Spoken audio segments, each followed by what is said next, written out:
ऐसे जब 20 साल पहले मैं खड़ा हुआ था ऐसे किसी ऑफिस में जाके, तो मुझसे पूछा गया था कि क्या है। किसी डायरेक्टर के असिस्टेंट ने पूछा था क्या है। मैंने कहा एक्टर है। बोले दिखने से तो लगते नहीं हो एक्टर हो। तो क्या होता था कि इंडस्ट्री में हमेशा ये चलन था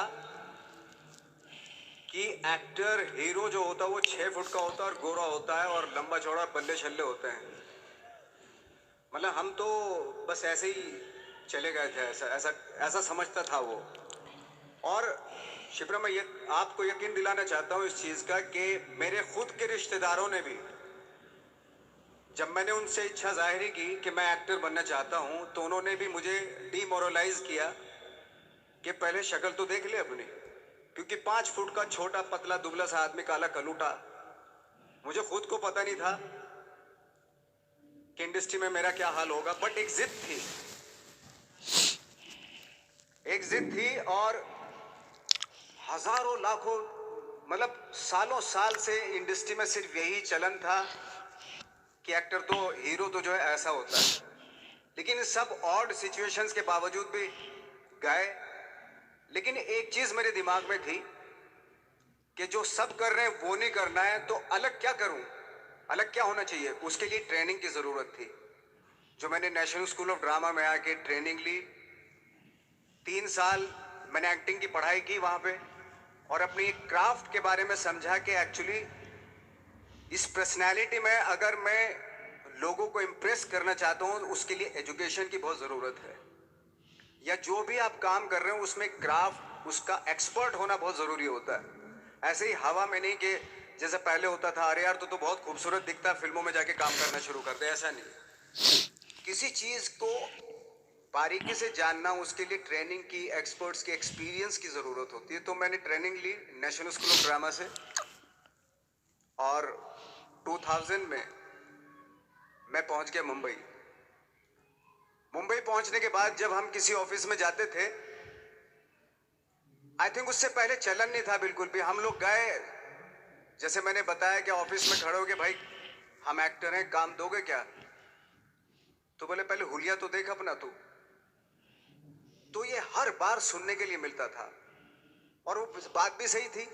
क्योंकि उससे पहले कभी कोई आपने देखा नहीं होगा कोई इतना बड़ा, कोई इतनी सी पर्सनैलिटी का 5 फुट 6 इंच का आदमी, पतला दुबला सा मरियल सा, कि कभी ये इस तरह के लोग एक्टर भी बन सकते हैं, हीरो भी बन सकते हैं, स्टार भी बन सकते हैं। ऐसा चलन था ही नहीं।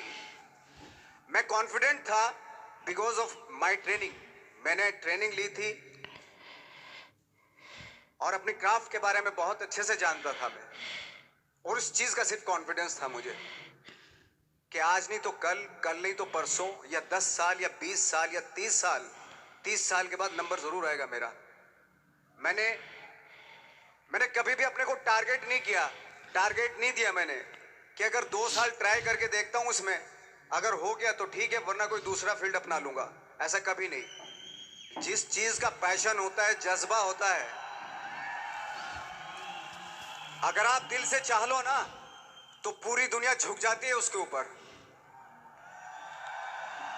उसको पूरा करने के लिए पूरी कायनात एक हो जाती है कि इस आदमी की जिद के लिए, इस आदमी की जिद के आगे झुकना पड़ेगा। और पूरी दुनिया झुकती है आपकी जिद के आगे, लेकिन आपको जिद्दी होना पड़ता है।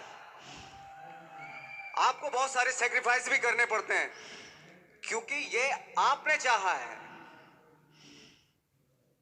परीक्षा देनी पड़ती है आपको, जितना बड़ा इम्तिहान होगा उतनी बड़ी परीक्षा भी देनी पड़ेगी।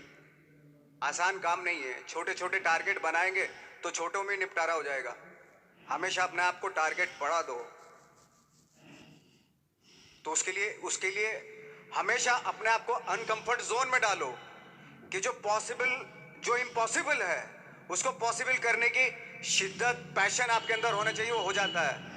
आज जो दुनिया में इतने सारे एक्सपेरिमेंट हुए हैं, ये सिर्फ इसी बिना पे हुए हैं, पागलपन के जरिए ही हुए हैं ये सारे एक्सपेरिमेंट। एक मैंने कहीं सुना था कि जब आप एक्सपेरिमेंट करते हैं तो फेलियर भी होते हैं, कई बार फेलियर होते हैं। कोई एक एक्सपेरिमेंट करने के लिए, कोई एक चीज करने के लिए बहुत बार हमने भी झेला है, बहुत बार फेलियर हुए हम लोग। लेकिन एटलीस्ट हमें इतने इतने सारे फेलियर होने से इतने तरीके पता चले कि इन तरीकों से सक्सेस नहीं मिल सकती। फॉर एग्जाम्पल, एडिसन ने जब बल्ब का आविष्कार किया तो 100 बार एक्सपेरिमेंट किए अपनी जिंदगी में।